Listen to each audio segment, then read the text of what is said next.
Les avocats du barreau de Kinshasa-Matete ont choisi l'espace chapiteau au GB pour se réunir autour de leur bâtonnier Kayudi Missa Moukoko afin d'échanger les vœux en toute convivialité. Une cérémonie qui a débuté sur fond d'une ambiance folklorique.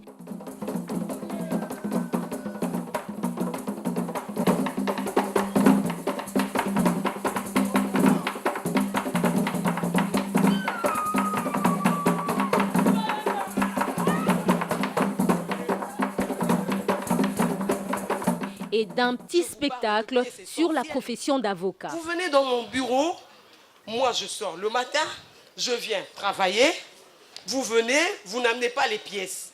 Les pièces, c'est vous qui les détenez jusqu'à aujourd'hui? Non, je dis les pièces essentielles. C'est-à-dire quoi? Vous ne comprenez donc pas. C'est-à-dire quoi? Les pièces essentielles que vous devez annexer dans votre dossier. Ah là, je comprends. Mais voilà, on peut se rencontrer quelque part alors? Il n'y a pas de problème. Okay. Voilà, là nous commençons à parler les mêmes langages. En tout cas, j'ai compris. Voilà. Oui. Dans son allocution, le bâtonnier du barreau de Kinshasa-Matete, Kayudi Missa Moukoko, a rappelé l'importance de cette cérémonie traditionnelle. Il a aussi promis d'organiser un concours de plaidoiries pour les jeunes avocats. Le bâtonnier et le conseil de l'ordre du barreau de Kinshasa-Matete ont voulu donner une touche particulière à cette cérémonie avec la remise des diplômes et autres cadeaux à certains membres du barreau.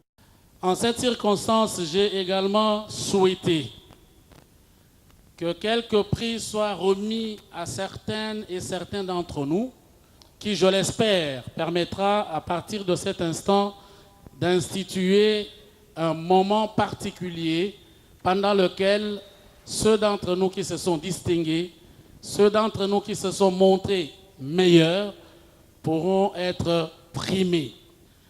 J'avais également pensé indiquer que cette année, nous allons instituer ce que j'ai qualifié l'instant du plaideur, l'éloquentia.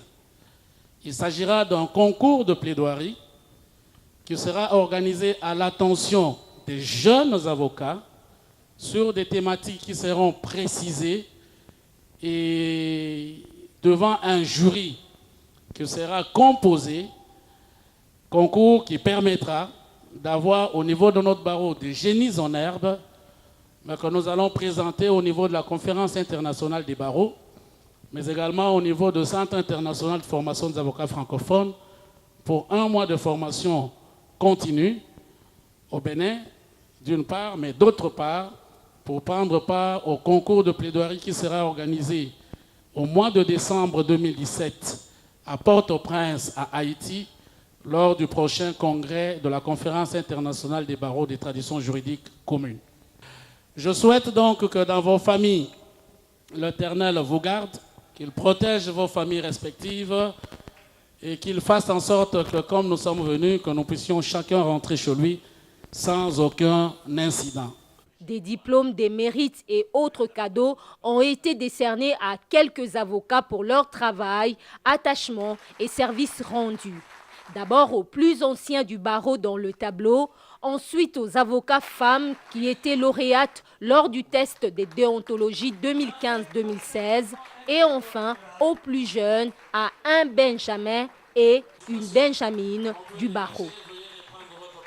Je remercie le bâtonnier. C'est lui le pionnier.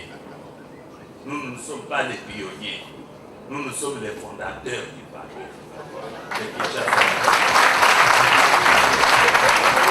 En cet instant très spécial pour moi, en tout cas, un seul mot me monte à cœur. Un mot qui exprime à la fois l'honneur qui est le mien et ma reconnaissance, premièrement à Dieu le Père, à mon bâtonnier, mon maître de stage, à mon barreau, à mes aînés dans la profession. À ton oncle.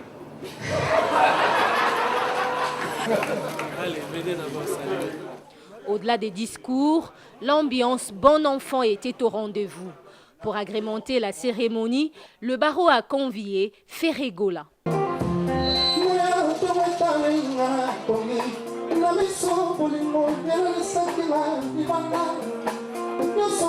balobaki na ye mabe mingi nakombolanga naza inosa nakomyamona kasi mpona nini ebota te mawa ya moninga oyo azali sincere Adolphe Teba. Un rendez-vous qu'aucun avocat du barreau n'aurait accepté de manquer, car tout était organisé pour détendre les avocats après une année passée sous stress à défendre les intérêts des justiciables.